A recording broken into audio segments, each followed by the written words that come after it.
தமிழ்நாடு முதலமைச்சராகும் தபேக தலைவர் விஜயிடம் எதிர்பார்ப்பது என்ன என்பது குறித்து ராமநாதபுரம் மாவட்ட மக்கள் கூறுவதை கேட்கலாம். அரசு பொருட்கள்னாலே அது தரம் இல்லை அப்படிங்கிற ஒரு இதாக தான் இருக்கு மக்கள் கடையில்.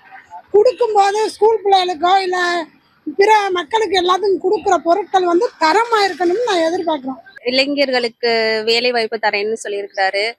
அது தந்தா ரொம்ப நல்லா இருக்கும். அதோட ஊழல்களை ஒழிக்கணும் அப்படின்றது தான் அவரோட முக்கியமான தீர்மானமா இருக்கு. ஊழலற்ற ஆட்சியை தரணும்னு நாங்களாம் விருப்பப்படுறோம். தமிழ்நாட்டில் வேலை வாய்ப்பு குறைவா இருக்கு. கல்வி மற்றும் சுகாதார சேவை குறைபாடுகளும் இருக்கு. நீர் பற்றாக்குறை மற்றும் விவசாயிகள் தொடர்ந்து சிக்கல்களை சந்திச்சுட்டு வர்றாங்க. புதிய அரசாங்கம் உடனடியாக இளைஞர்களுக்கு வேலை வாய்ப்பும் தரமான கல்வி, அனைவருக்கும் சுகாதாரம் மற்றும் நீர் மேலாண்மை போன்ற துறைகளில் நடவடிக்கை எடுக்க வேண்டும். இந்த ஆட்சி எளியவர்களுக்கும் ஈஸியாக அரசியல்வாதிகளை சந்திச்சா பயம் வராத மாதிரி, அவங்களோட குறைகளை தீர்க்கிற மாதிரி அமையணும். பெண்களுக்கு ரொம்ப பாதுகாப்பை உறுதிப்படுத்தணும்னு ரிக்வெஸ்ட் பண்ணிக்கிறோம். அவங்க ஏற்கனவே வாக்குறுதியே கொடுத்துருக்காங்க, அதை கண்டிப்பாக நிறைவேற்றி தரணும்னு கேட்டுக்கிறோம்.